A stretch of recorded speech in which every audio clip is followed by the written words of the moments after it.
Cuomo. He said he won his position back. He said he won his position back. We're going to go over to California right after this, but first we got to tap into New York. Andrew Cuomo is throwing his name in the ring to be mayor of New York City. Make sure y'all hit a like for the algorithm, subscribe to the channel, and turn on your notifications. Let's get into it. Hey, good morning to you both. You'll remember that Governor Andrew Cuomo resigned back in August of 2021. Well, this past weekend on Saturday, he made clear he wants his political life back. I am not saying this is going to be easy. It won't be easy. But I know we can turn the city around. And I believe I can help. And that is why I announced my candidacy today for mayor of New York City. Announcing his candidacy, Andrew Cuomo touted his top achievements of his nearly 11 years as governor. Talking about pandemic briefings, bringing him national fame, rebuilding the city's major airports, same-sex marriage rights, and paid family leave. Stumping on Sunday, then again, as the latest contender to enter the New York City's Democratic mayoral race, painting New York City in crisis, saying that he... I'm going to replay that for y'all because I want y'all to hear the issues that he's addressing in New York City, okay? I want y'all to be careful on what y'all getting into. Check it out. Listen to what he's campaigning on. Cuomo touted his top achievements of his nearly 11 years as governor. Talking about pandemic briefings, bringing him national fame, rebuilding the city's major airports, same-sex marriage rights, and paid family leave. Where does he stand on same-sex marriage rights? I'm guessing that he supports same-sex marriage rights. On Sunday, then again, as the latest contender to enter the New York City's Democratic mayoral race, painting New York City in crisis, saying that he could be the person that would solve those issues. Already talking about lowering taxes for working families, building more affordable housing, taking on homelessness, and making the streets safer. His critics were quick to go on the attack, reminding the public of the state's attorney general, concluding Cuomo sexually harassed at least 11 women. And condemned him for misleading the public about the number of COVID deaths in the state nursing homes at the height of the pandemic. Listen. He's running because it's about him, not about us. And why would we go back to that? What's in it for us New Yorkers? This is someone who's too chicken to talk to the families of people he sent the parents to their deaths in nursing homes, too chicken to actually meet face to face with the people who he sexually harassed. So Anton has never won to convict somebody in the court of public opinion. I don't know what happened with these women, but I will show you what happened 3 years ago. This situation, by its current trajectory, will generate months of political and legal controversy. That is what is going to happen. Let me just say this guy that's over here on the right-hand side of the screen that's dancing and he's supposed to be doing sign language. Somebody needs to go and check his credentials and see if he's really doing sign language because he's looking crazy over there. But let me play for you what happened and why he resigned in the first place, all right? How the political wind is blowing. It will consume government. It will cost taxpayers millions of dollars. It will brutalize people. The State Assembly yesterday outlined weeks of process that will then lead to months of litigation. Time and money that government should spend managing COVID, guarding against the Delta variant, reopening upstate, fighting gun violence, and saving New York City. All that time would be wasted. This is one of the most challenging times for government in a generation. Government really needs to function today. Government needs to perform. It is a matter of life and death, government operations. And wasting energy on distractions is the last thing that state government should be doing. And I cannot be the cause of that. New York tough means New York loving. And I love New York. And I love you. And everything I have ever done has been motivated by that love. And I would never want to be unhelpful in any way. And I think that given the circumstances, the best way I can help now is if I step aside and let government get back to governing. So this is when Andrew Cuomo actually resigned as governor of New York, okay? Which opened the door for Kathy Hochul to then step in and do all of the dumb stuff that she's been doing. Again, this was the press conference / video that he released that basically said, I am resigning as governor. Too many scandals. People don't like the way that I'm governing New York, governing the state of New York. And so this is what happens.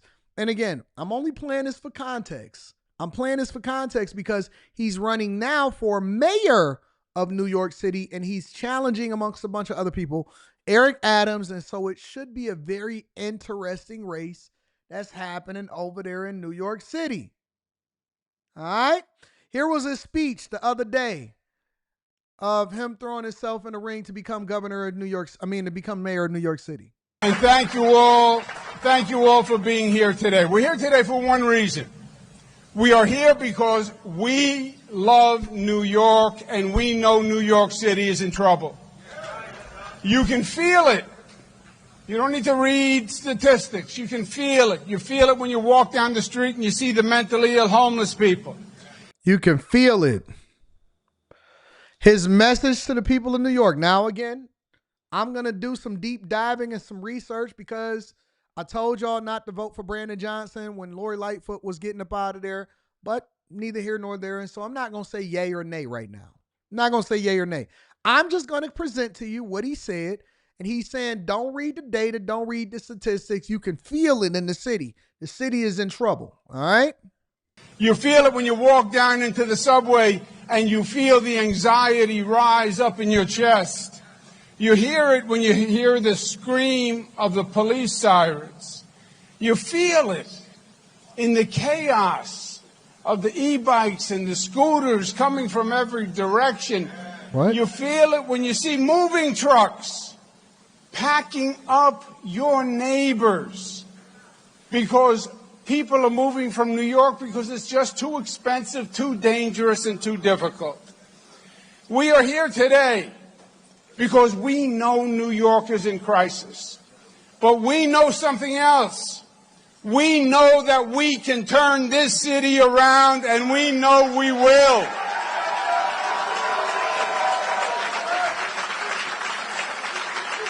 We know the problems. We know the problems, but we also know the solutions.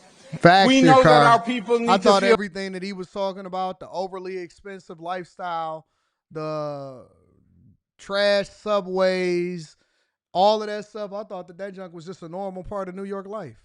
I will say, you throw the migrants into the mix, and that changed the dynamics a little bit. But, yep, I get you. Feel safe.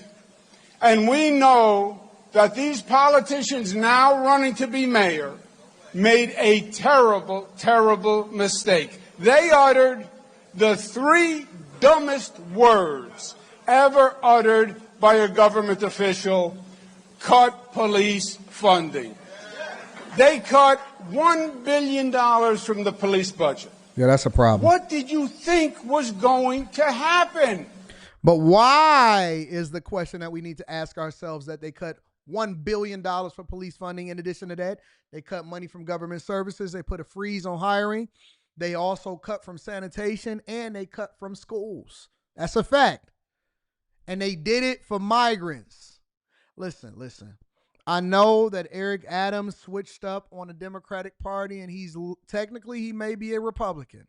I know that he eventually called Biden out on his nonsense, even though all of the rest of these sanctuary city mayors wouldn't. And we give him credit for that. But the fact of the matter is, he took y'all tax dollars, and I'm not saying Andrew Cuomo is the solution. I'm not saying that you should oust Eric Adams. Is that he was a good little Democrat for a long time when they was putting together that budget so that they can balance it, because they had been spending billions of dollars on illegal migrants into the city. That's a fact. It created a city in chaos. People got hurt. It was a deadly mistake. It wasn't progressive politics. It was regressive. 75% of the victims of crime are black, brown, or poor. They should have done the exact opposite. We need more police in our subways, more police in our high crime areas, more police to stop the number of recidivists. Because nothing works if people don't feel safe, and public safety is still job one. And they made it worse, supporting these democratic socialist candidates that released a wave of anti-Semitism throughout our city, which... Don Washington says, stop it, AD. He trying to use scare tactics on issues. Let his butt talk to the governor. I'm just presenting you with the information. Why you want me to stop? You want me to stop playing what he's saying? Is that what you're saying? I'm not saying that he's good or he's bad. I'm just telling you what he's saying. All I'm doing is presenting the information. I'm not saying that he should or shouldn't. Don't hold me accountable. I haven't even said if you guys should go with Andrew Cuomo or Eric Adams or some other candidate that may be coming into it. All I'm doing is presenting the information. That's for you guys over in New York to look at your candidates and play it by ear from there. Has been toxic to this city. And New York is better than this.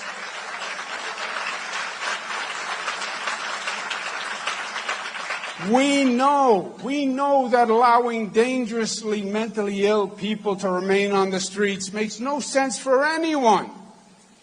New Yorkers believe in doing the right thing. That was my father's expression, God rest his soul.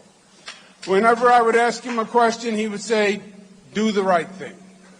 No matter how complicated the question. So your father used to watch Spike Lee. Do the right thing. You got to do the right thing. Do the right thing. That's what your father used to watch? Get out of here. My father, the thing he used to say is do the right thing. Come on, man. Y'all got to come more authentic than that. It was always the same. Do the right thing. Why? Because you always know in your gut, you always know in your stomach what the right thing is. And when you walk past a homeless person on the street, you know the right thing is to do something. You know that the caring, the compassionate thing is to do something. And that's what we should be doing for the mentally ill who are on the streets. Get them the help they need. Don't leave them on the street like you would leave garbage. We are better than this. Interesting. So that is what's happening over in New York politics. Make sure you hit a like for the algorithm, subscribe to the channel, and turn on your notifications.